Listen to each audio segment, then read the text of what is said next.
Hi everyone, welcome to the channel. My name is James from Metro Hobbies. In today's video, we're going to be taking a look at our collection of model cars that we have on offer. We're going to be looking more at the basic to intermediate cars, as well as a couple of tools that'll be able to help you out and a couple of little tips in building them.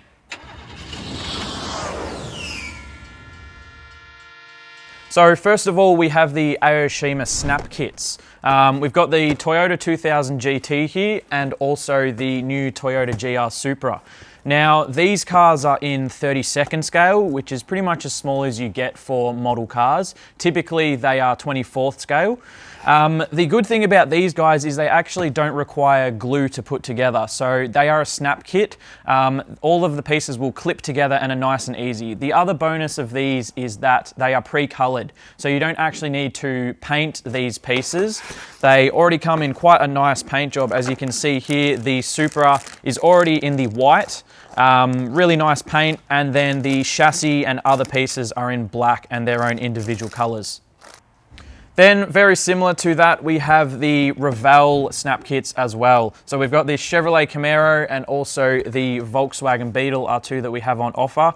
These guys are in 25th scale, so they are a bit bigger than the Aoshima ones. They are a more common size, and same sort of story. They don't require any glue, they don't require any paint, so they're made to just get the kit and then you will be able to build them and get going into the hobby.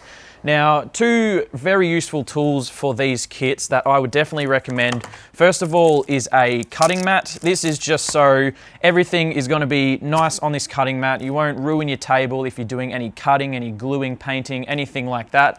And the second really handy tool that I definitely recommend is a pair of sprue cutters. So these guys are essentially special scissors to be able to cut the pieces out of the frame, and they get right up close to the piece so they don't leave any plastic residue over behind. So now we've gone over the real basic ones, we'll move on to the more intermediate kits so you can keep building your way up into the hobby. So we'll start off with Tamiya. We've got a couple of examples here. First of all is the Nissan Fairlady 240Z. This car is really nice. Tamiya tend to do a lot of older Japanese cars as well as Europeans, as I'll show you here with their Mercedes 300 SL. So they do old cars, new cars, a really big range. Tamiya are really good with their kits. The quality is outstanding. There are never any issues with fitment, as well as their instructions are really easy to understand and to follow. Similar to Tamiya, we also have Aoshima kits. Now, Aoshima do a lot of older Japanese cars again, like the Toyota GT86. And what I love about Aoshima is they get licensing from body kit manufacturers like Rocket Bunny, which this one is. So they do a lot of wide body kits and a lot of modified cars, which is really cool. They also do a lot of modern supercars like this Lamborghini Huracan Performante. They do other cars like Lamborghini Aventadors and lots of really quite actually new cars that other companies tend to take years and years to develop and manufacture.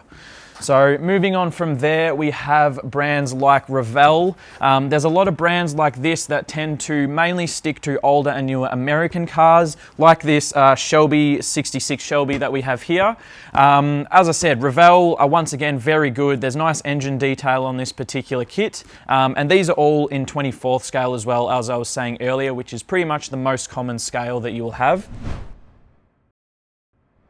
So in terms of the tools that will help you build these kits, the most important one for these guys is some good plastic cement. Now, the most common and most popular cement that we stock is this Revell cement here. The reason being it has a really fine metal nozzle that it comes out, and it comes out in really small droplets. Now, it's a really easy application, and the way this glue works is it actually pretty much cements and binds and welds the two pieces of plastic together for a really strong connection, so it makes them almost indestructible. So this is definitely recommended and needed when you're putting together these kits, because otherwise you'll just end up with a bunch of pieces that won't fit together.